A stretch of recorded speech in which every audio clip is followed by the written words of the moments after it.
자, 안녕하세요, 여러분. 94차시 대중문화가 성장하다에서 12반 같은 경우에 대중가요 관련된 자료를 다 보질 못했어요. 그래서 이거 279페이지 자료에서 확인하고 남은 부분 한 다음에 80차시로 넘어갈게요. 자, 그러면 교과서 279페이지를 봐주십시오. 자, 279페이지 시대를 공감하다라고 되어 있는데 아마 그 12반은 이제 요 내용까지는 봤을 거고, 네, 요 내용 안 봤을 텐데, 80년대 넘어가면서 이제 다양한 음악 장르가 등장하기 시작하는데요. 청소년층이 대중가요의 주된 소비층이 됐고요. 팝이나 발라드, 트로트, 댄스 음악 등 다양한 장르가 유행하고, 또 조용필, 이선희, 주현미, 박남정, 김한성 등 여러분들 부모님보다 더 윗세대, 좀 윗세대들이 좋아했을 법한 그런 가수들이 굉장한 인기를 끕니다. 자, 특히 조용필 같은 경우에는 뭐 지금 보면 되게 촌스러운 그냥 뭐 아저씨 같은 느낌이겠지만 당시에는 소녀 팬들을 끌고 다니는 어, 약간 지금의 아이돌 스타 같은 그런 느낌이었죠. 그래서 뭐 여고생들, 그다음에 뭐 심지어 뭐 여중생들도 다 좋아하는. 지금 생각해보면 좀 이해가 안 가죠? 근데 그때는 그랬던 시기고요. 자, 학습지로 돌아올게요. 오른쪽 문제 풀겠습니다.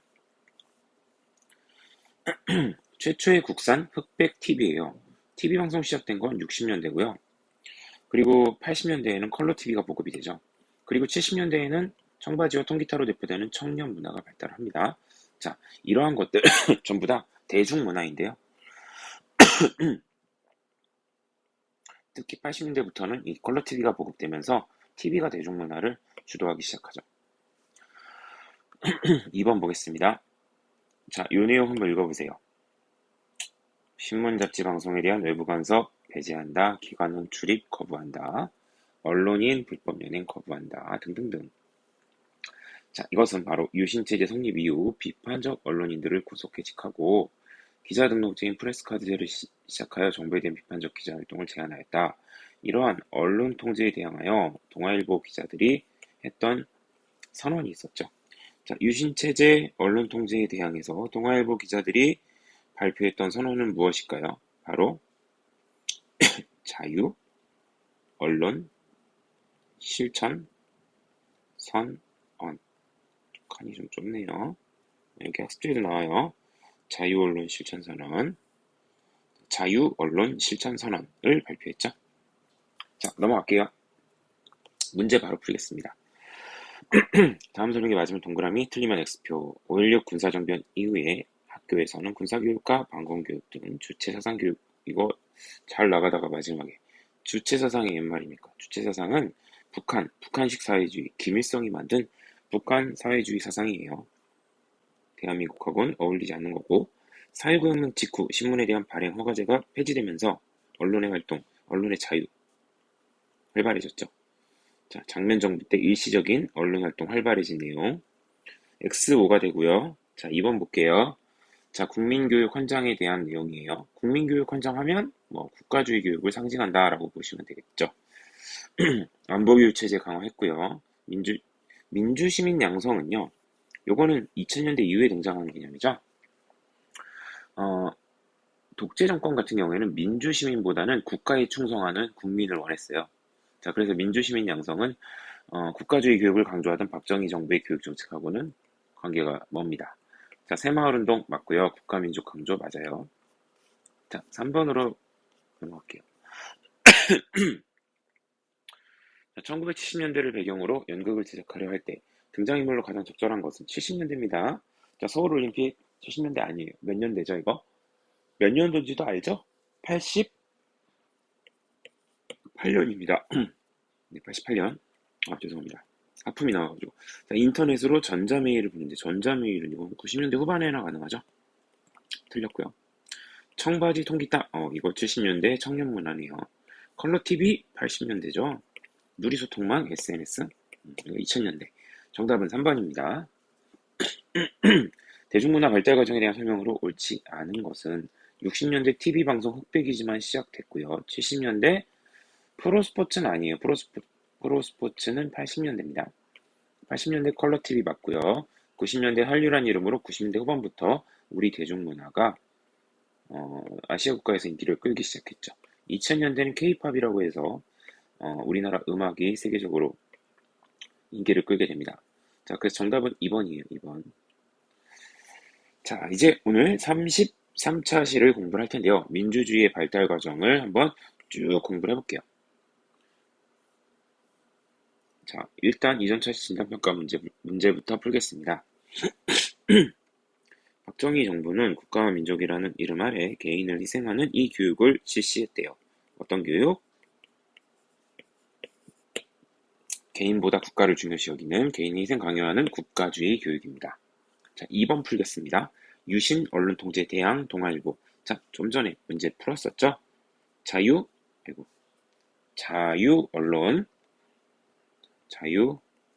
언론 실천 선언. 이지요. 네, 자유 언론 실천 선언. 자, 오늘은 6월 민주항쟁부터 우리 민주주의의 진전 과정을 쭉 배울 거거든요. 여긴 정치사 파트라서 잘 보셔야 됩니다. 잘 외울 것도 좀 있고요. 자, 6월 민주항쟁부터 볼게요. 6월 민주항쟁은 언제 일어났을까요? 1987년입니다. 1987. 영화도 있었는데. 자, 1987이라는 영화를 보시면 바로 6월 민주항쟁과 관련된 사건들이 영화 속에 등장합니다. 자, 그 영화를 보신 분들은 그 영화에서 봤던 장면들을 꼭 집어보면서 보면 더욱 의미가 있을 거예요. 자, 먼저 6월 민주항쟁 배경부터 보겠습니다. 자, 전두환의 강압적 통치, 전두환 정부의 독재 정치죠. 여기에 대해서 시민들이 반발을 하죠. 자, 시민들은 무엇보다도 대통령을 국민의 손으로 직접 뽑는 직선제, 직접 선거로 뽑는 거 요걸 원했어요. 그래서 더 이상 체육관에서 국민의 대표라고 하는 엉터리 선거인단들이 독재자의 후계자를 또 대통령으로 뽑는 걸 원치 않았던 거예요. 그래서 국민의 손으로 직접 뽑겠다. 직선제로 헌법 바꾸자라고 요구를 했어요. 자, 이러한 요구 속에 전개 과정을 보겠습니다. 1986년에 부천경찰서에서 성고문 사건이 일어나요. 자, 이 사건은요, 자세히 알 필요까지는 없는데요. 경기도 부천경찰서에서 당시 그 여대생, 대학생인데 여자 학생이었어요. 이 학생이, 원래는 서울대 학생인데, 그 공장에 위장 취업을 한 거예요. 그 당시에 노동운동을 하던 학생들이 이렇게 그 위장 취업을 해가지고 공장에 그 노동자의 권리라든지 이런 것들을 알려주고 노동조합을 만들게 했어요. 자, 이렇게 노동조합을 만들어가지고 노동운동을 하니까 이 전두환 독재 정부는 이러한 대학생들의 위장 취업을 단속을 했던 거죠. 자, 그래서 이 학생이, 너 가짜 노동자지? 너 원래 대학생인데 너 노동조합 만들려고 위장 취업했지? 해서 경찰서에서 붙잡아가지고 신문을 하는데, 그 과정에서 성적인 고문, 그러니까 성추행, 성폭력이 가해진 거예요. 이 여학생한테. 손을 뒤로 묶고 이렇게 그 성폭력이 있었는데, 요게 86년의 일입니다. 이때 국민들이 많이 분노해요. 와, 저 연약한, 여자 대학생까지 저렇게 성적인 고문을 일삼는 이 독재 정권. 이 독재 정권은 아주 잘못했다. 자, 그리고 이듬해인 1987년에는 박종철 고문치사 사건이 벌어집니다. 자, 박종철은 이 학생도 서울대학교 학생이었는데 이 학생이 그 경찰한테 시위 도중에 붙잡혔어요. 그리고 나서 치조를 받는 과정에서 고문을 당하게 되고 사망을 하게 됩니다. 그런데 이 사건은 영화 1987에서도 다루고 있는 사건인데 이때 경찰이 이 박종철 군이 죽은 것에 대해서 해명을 하는데 그 해명이 굉장히 황당해요. 자, 교과서 280페이지 볼게요. 자, 280페이지를 보시면 당시 신문기사예요. 경찰에서 조사받던 대학생이 쇼크사했다. 그런데 이 숨진 박종철 군이 어떻게 죽은 거냐라고 묻자 경찰 관계자는 기자들한테 이 박군이 갑자기 억 하면서 쓰러졌다라고 하면서 갑자기 죽었다 이렇게 얘기를 해요. 그리고 그럼 갑자기 억 소리 내고 죽는다는 게 이상하잖아요. 자, 거기에 대한 이 설명이 뭐였냐면 책상을 탁 치니까 갑자기 억 소리 내고 죽었다 이렇게 얘기를 한 겁니다. 자, 여러분들 경찰 조사를 받던 건장한 남학생이 책상 한번 쳤다고 소리 내면서 사망한다는 게 납득되지 않겠죠. 자, 국민들은 이 학생이 고문을 받다 죽은 것이라고 생각했어요. 다 의심을 했어요. 자, 이렇게 여대생을 성적인 고문을 가하고 또 대학생을 이렇게 고문을 고문을 해가지고 사망에 이르게 하는 이러한 폭력적인 정부, 이 정부에 대한 국민의 분노가 점차 심화됩니다. 자, 교과서 251페이지 볼게요. 281, 죄송합니다. 자, 281페이지를 보시면요. 박종철 군의 영정을 앞세우고 침묵 시위를 벌인 학생들. 자, 무엇보다 같은 대학생들이 많이 분노했겠죠. 대학생들이 거리로 나와서 이 박종철 열사의 영정을 들고서 박종철을 살려내라 라고 외칩니다. 폭력 정권, 독재 정권을 규탄해요. 자, 그런데 전두환은 4월 13일에 4.13 호원 조치라고 하는 것을 발표해요. 일단 필기를 하시고요. 교과서 281쪽 볼게요.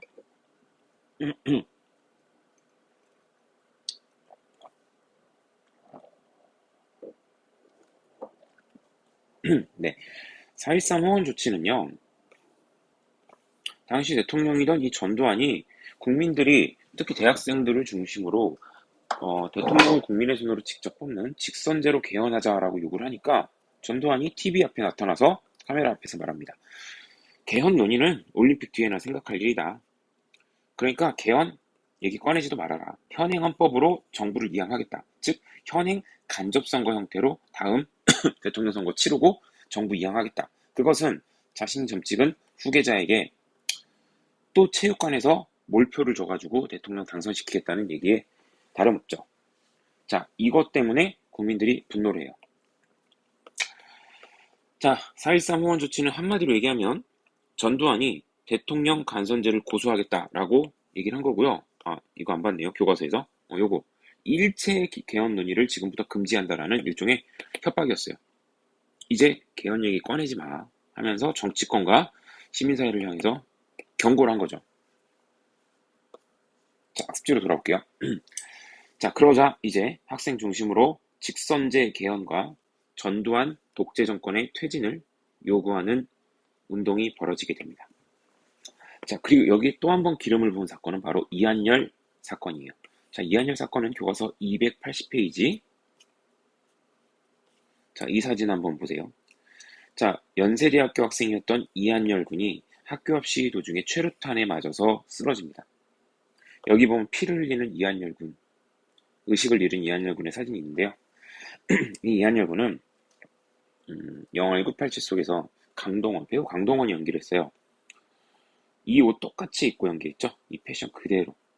이 티셔츠, 청바지, 그리고 이 타이거 운동화까지 똑같이 입고서 연기를 했었는데요. 이 이한열 군까지 이렇게 의식을 잃고 나중에 사망하는 일이 벌어지자 이 국민들은 당시 시위에 나서지 않던 국민들조차도 이제는 더 이상 참을 수가 없는 거예요. 더 이상 이 젊은이들, 대학생들이 희생되는 걸 막아야겠다라는 생각으로 6월 10일, 87년 6월 10일 전국적으로 대규모 시위가 전개가 됩니다. 자, 281페이지의 두 번째 사진을 보겠습니다. 자, 서울 명동성당에서 민주화 시위를 벌이는 시민들의 모습이에요. 여기가 명동성당이고요. 이 주변을 시민들이 가득 메우고 있죠. 자, 이때부터는 대학생 중심을 넘어서 시민들이 거리로 쏟아져 나오는 겁니다. 직장인들도 점심시간에 나와서 넥타이 메고 시위를 하는 거예요. 자, 결과 이제 전두환도 버티지 못하고 6월 29일 민주화 선언으로 일종의 백기투항을 합니다. 즉 시민들의 요구를 들어준 거예요. 자, 이 6.29 민주화 선언은요, 바로 시민들이 원하던 대통령 직선제 개헌을 약속한 겁니다. 즉 이제 다음 선거는, 대통령 선거는 국민이 직접 뽑는 걸로 하겠다. 자, 대통령 직선제 개헌, 그리고 또 하나, 그동안 독재 정권이 억눌렀던 시민의 기본권을 보장하겠다. 어느 정도 민주화를 하겠다라는 거예요. 그래서 6월 29일에 독재 정권이 어느 정도 민주화를 하겠다라고 선언하고 국민한테 약속한 거예요. 이것은 시민의 승리였습니다. 자, 그리고 실제로 헌법이 바뀌어요. 그래서 이제는 대통령 임기 5년으로 그리고 한 번만 할 수 있게 대통령 직선제로 헌법이 개정됩니다. 개헌. 자, 이 헌법이 바로 지금도 2021년에도 적용되고 있는 현행 헌법이에요. 그러니까 지금 우리나라 헌법은 이제 만들어진 지가 꽤 된 거죠. 87년에 만들어졌으니까 30년이 넘은 거예요. 자, 282페이지 자료 하나 볼게요. 자, 282페이지를 보시면 대한민국 헌법 개정의 역사가 있습니다. 요거 나중에 시험범위 다 공부하시고 한번 정리할 때 그냥 참고하세요. 이렇게 우리 헌법이 변했다는 거, 우리 공부한 내용이 도표로 정리가 되어 있습니다. 자, 그리고 281페이지 남은 자료들을 볼게요. 자, 6.29 민주화 선언은 시민들의 승리였습니다.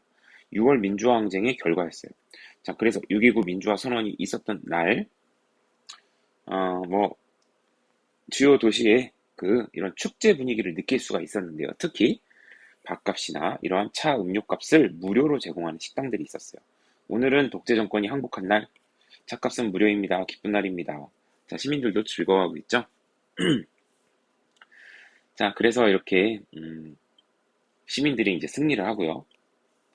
그리고 7월에는 이한열 연결식, 이제 드디어 이제 대학생들하고 시민들이 그 독재 정권에 희생당했던 이제 이한열 학생을 이제 드디어 보내주는 거예요. 시민들이 승리했고 민주주의를 쟁취했으니까요. 자, 아무튼 80주년은 정말 뜨거웠던 한 해고요. 특히 뜨거웠던 여름. 그래서 87년을 겪었던 세대라면은 이 해를 아주 강렬하게 기억을 하고 있을 거예요. 혹시 부모님들도 이 시기를 기억하신다면 한번 여쭤보세요. 그때 어땠냐고. 전국적인 민주항쟁 시위가 있었던 곳이죠. 자, 그리고 학습지로 돌아오겠습니다. 82페이지의 자료도 또 봐야겠네요. 82페이지. 이 자료 두 개.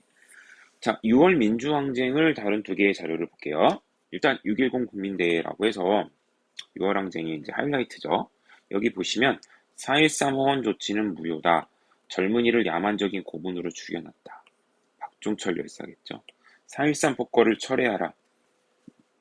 4.13 허원 조치를 비판하고 있어요. 자, 이런 자료가 나오면 6월 항쟁이구나라고 알 수 있어야 합니다. 두 번째 자료요. 대통령 직선제로 개헌하겠다. 정치인들 탄압했던 정치인들을 사면 복권시켜주고 민주화 운동했던 사람 석방시켜주겠다. 언론 자유, 자치 자율, 대화 타협. 자, 이렇게 대통령 직선제 개헌과 민주화를 골자로 하는 요 내용이 나오면 이거 전두환이 항복선언한 거구나. 6.29 민주화 선언이구나 라고 알 수 있어야 합니다. 자, 학습지로 돌아올게요. 그런데 네.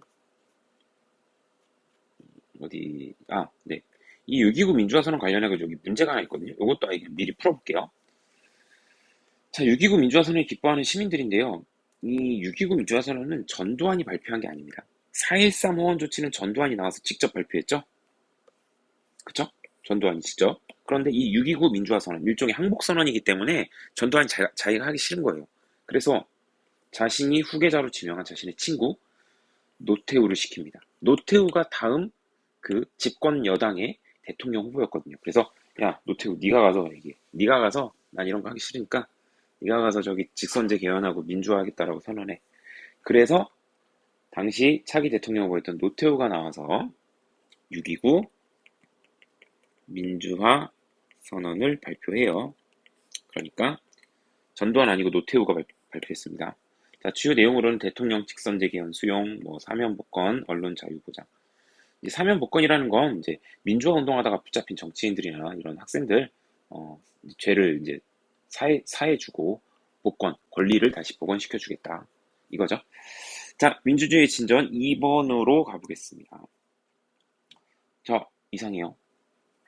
아니, 분명히 6월 민주항쟁 했는데 국민이 직접 대통령 뽑게 했는데 왜 전두환 친구, 전두환이 후계자 노태우가 또 대통령이 되냐? 이상하다. 그죠? 자, 왜 이런 일이 벌어졌냐? 그것은 바로 야권이 분열됐기 때문입니다. 즉, 집권하지 못한 야당이 분열해가지고 각자 후보를 낸 거예요. 자, 그래서 요건 안 적어도 돼요. 녹색 글씨는.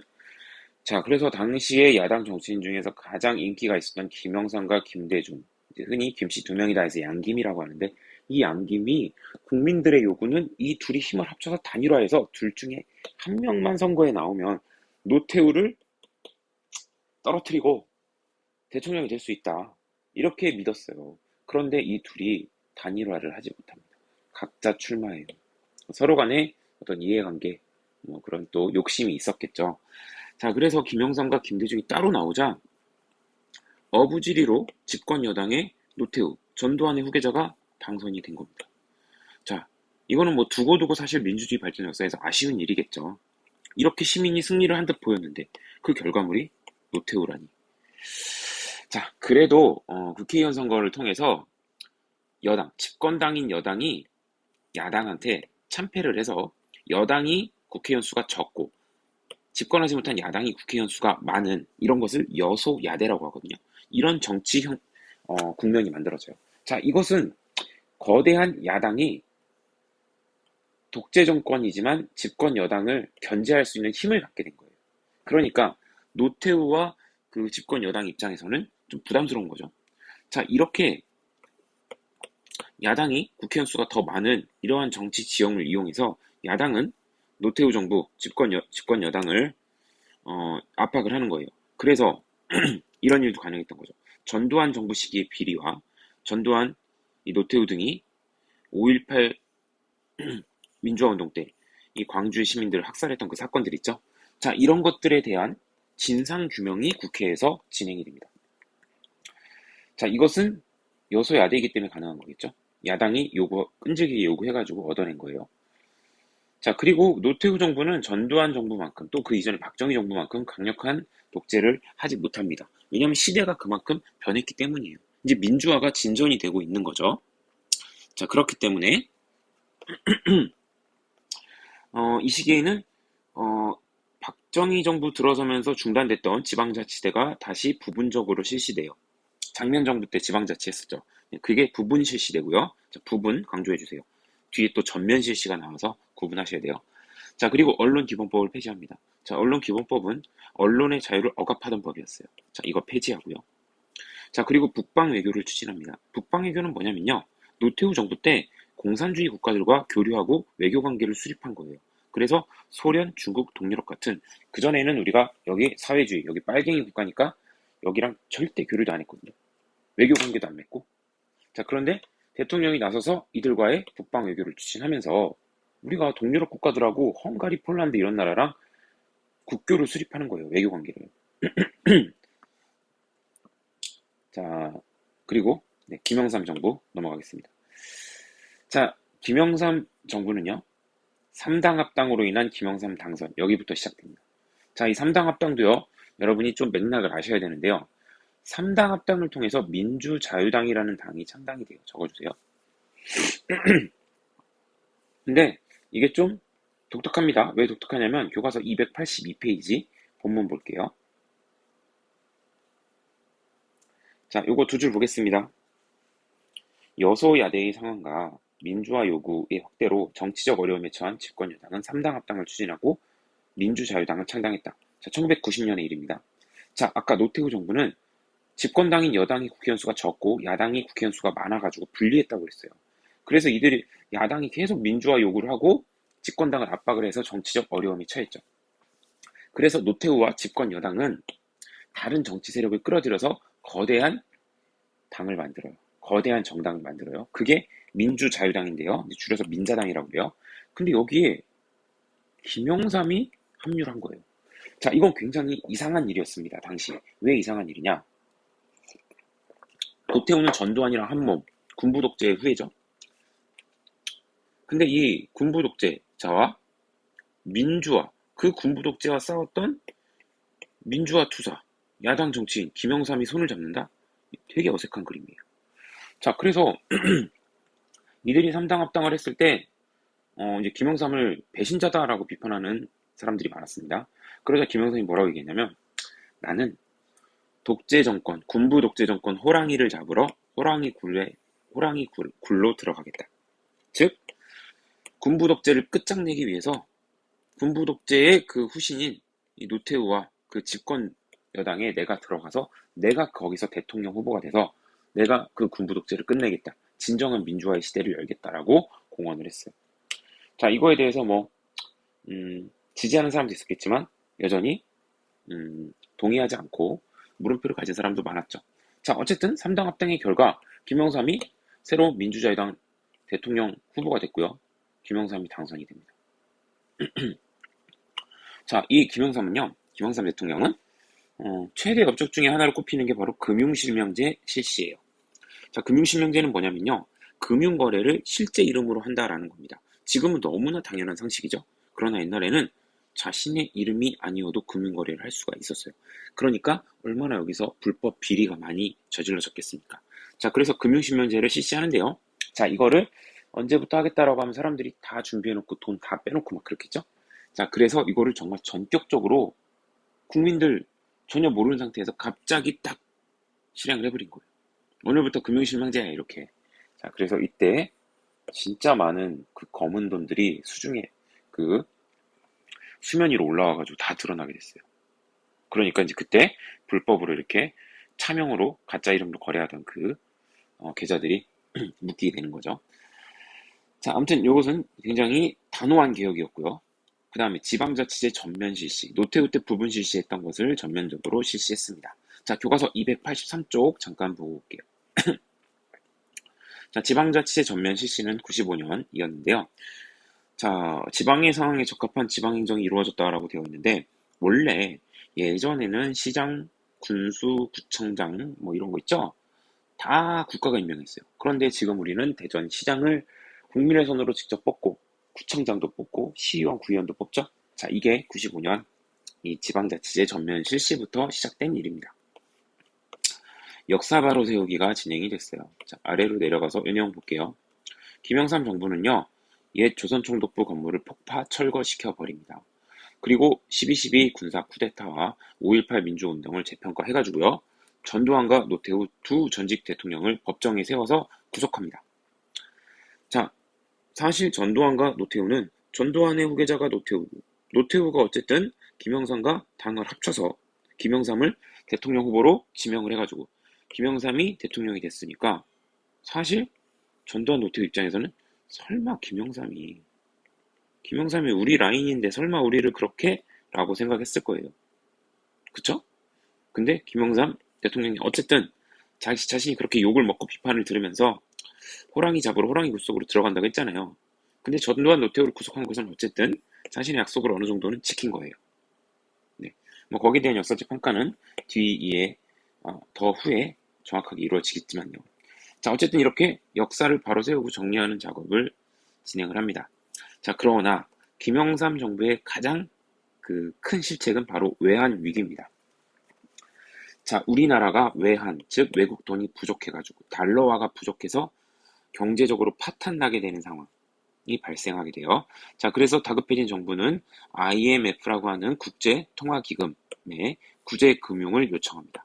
즉 쉽게 말해서 우리 망했어요, 도와주세요, 돈 빌려주세요 라고 요청하게 된 거예요. 그래서 우리나라가 쉽게 말해서 돈을 못 갚는 그런 빚쟁이 나라, 그리고 파산한 경제가 파산된 그런 나라가 된 거죠. 쉽게 말해서 경제가 망한 거예요. 자, 교과서 자료가 아마 있을 텐데 여기 자료가 없네요. 네. 네. 어쨌든 97년 말 이 외환이기 때문에 우리 경제가 굉장히 어려워집니다. 자, 맞고요. 예, 넘어갈게요. 평화적 정권 교체인데요. 여기부터는 좀 간단히 다룰게요. 자, 물론 시험 문제로 출제는 되는데 최근의 일이기 때문에 조금 간단히 넘어가겠습니다. 자, 같이 보실게요. 평화적 정권 교체라고 되어 있는데요. 김대중 정부. 자, 결국 한때 이 야권이 분열해가지고 노태우에게 정권을 내줬던 이 김영삼과 김대중 두 야당 정치인이 대통령이 되네요. 그죠? 결국에는 다. 그런데 이 김대중 대통령은 야당이었어요. 야당. 즉 집권당이 아닌 야당의 대통령 후보였는데 국민의 선거를 통해서 최초로 여야 간의 평화적인 정권 교체가 이루어집니다. 즉 이전까지는 계속 집권당에서 후계자를 내고 그 사람이 대통령 당선됐는데 이제 처음으로 집권하지 못한 야당에서 대통령이 나온 거예요. 그래서 요거 밑줄 쳐주세요. 선거를 통한 최초의 여야 간 평화적 정권 교체다. 요게 의미가 있는 거예요. 교과서 283쪽 쪽날개 해보겠습니다. 자, 여야 간 평화적 정권 교체 실현이라고 해서 3명의 전직 대통령이 카메라에 잡혔네요. 자, 김영삼 대통령이 지금 김대중 대통령한테 악수를 하면서 정권을 넘기는 거죠. 이제 전직 대통령, 이제 현직 대통령. 자, 근데 그 특히 가운데 약간 삐딱하게 고개를 삐딱하게 하고 있는 이 인물은 바로 전두환입니다. 자, 전두환은 전 대통령이죠. 김영삼 전에 노태우 그 전 대통령. 자, 이렇게 쳐다보고 있는데 이 사람 왜 감옥이 없고 왜 여기 나와 있을까요? 자, 전두환은요 노태우랑 감옥에 있었는데 김대중 대통령 당선자 시절에 김대중 대통령이 이제 김영삼을 만나요. 그래가지고 여러 가지 정권 이양에 대해서 논의를 하면서 전두환과 노태우 전직 대통령에 대한 사면을 건의를 합니다. 국민화합 차원에서 전두환과 노태우 이 두 사람을 이제 그만 풀어주자라고 김대중 대통령이 먼저 제안을 해요. 자, 이렇게 한 것은 김대중 대통령 같은 경우에는 사실 전두환이라든지 노태우 그리고 거슬러 올라가면 이제 박정희 군부 독재까지 이 군사 독재 정권한테 많은 탄압을 받은 사람이에요. 고문도 받고 납치도 당하고 뭐 이렇게 다리 부상도 있고 막 이랬던 사람인데 이제 그 사람이 이러한 자신을 탄압했던 독재자를 용서한다. 그것을 통해서 국민을 통합하겠다라는 취지로 사면을 단행을 한 겁니다. 왜냐하면 잘 이해는 안 되겠지만 그 당시에도 전두환 노태우 같은 전직 대통령을 지지하는 국민들이 꽤 많았어요. 특히 지역적으로 이들의 정치적 그 기반인 뭐 대구 경북 지역 이런 데서는 이 사람들을 빨리 풀어줘라라는 그런 여론이 강했단 말이에요. 그러니까 이제 그런 것들이 전라도 출신인 김대중 대통령에게 정치적인 부담도 됐을 거예요. 자, 그래서 이렇게 전두환이 감옥에 안 있고 이렇게 나와 있는 거예요. 얼마 전에 죽었죠? 자, 김대중 후보가 당선됨으로써 선거를 통한 여야간 평화적 정권 교체가 이루어졌습니다. 자, 숙제로 돌아올게요. 김대중 정부는요, 외환 위기를 극복합니다. 자, 오른쪽 자료 볼게요. 자, 빈칸은 김대중이고요. 김대중 후보가 대통령에 당선되면서 헌정사상 처음으로 선거를 통한 여야간 평화적 정권 교체가 이루어졌습니다. 이 시기에는요, 기업의 구조조정, 외국 자본 유치 등을 추진하여 외환 위기를 극복하고 국제통화기금의 관리 체제에서 벗어날 수 있었습니다. 자, 즉, 김대중 대통령 때, 김영삼 정부 때 그 외환 위기를 겪게 되죠. 자, 근데 이것을 세계가 놀랄 정도로 빠르게 극복을 해요. 물론 그 과정에서는 많은 사람들이 해고되고 기업이 통폐합되는 부작용도 있었지만, 어려움도 있었지만, 어쨌든 외환 위기를 빠르게 극복을 합니다. 자, 그리고 김대중 정부 때는요, 남북 관계가 진전이 돼서요, 최초로 남북 정상이 만나는 남북 정상회담이 개최됩니다. 자, 여러분, 이 남북 정상회담은요, 2000년이었어요. 그래서 이때 김대중 대통령이 전용기를 타고 북한으로 날아가서 북한 평양 그 순안공항이라는 데서 내렸습니다. 그래서 이게 TV에 이제 생중계가 됐어요. 그래서 보니까 이제 김대중 대통령이 저벅저벅 걸어가지고 그 북한 그 당시 지도자였던 김정은의 아빠 김정일을 만나서 서로 손을 잡고 껴안는 장면이 나왔거든요.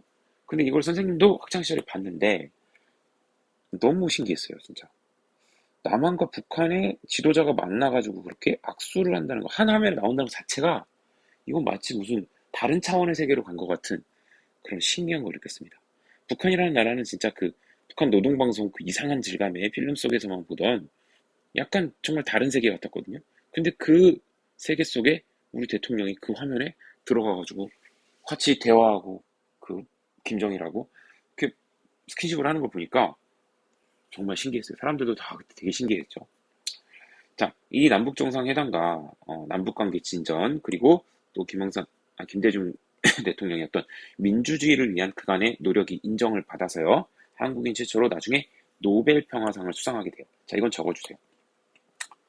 자, 김대중 대통령이 한국인 최초로 노벨 평화상을 수상하는데 안타까운 건 그 이후로도 한국인의 노벨상 수상이 없죠. 그래서 처음이자 마지막 노벨상 수상이에요. 여기에서 한번 끊겠습니다. 왜냐면 1학년 그 13반하고 진도를 맞추기 위해서 여기서 한번 끊을게요. 자, 수고하셨습니다.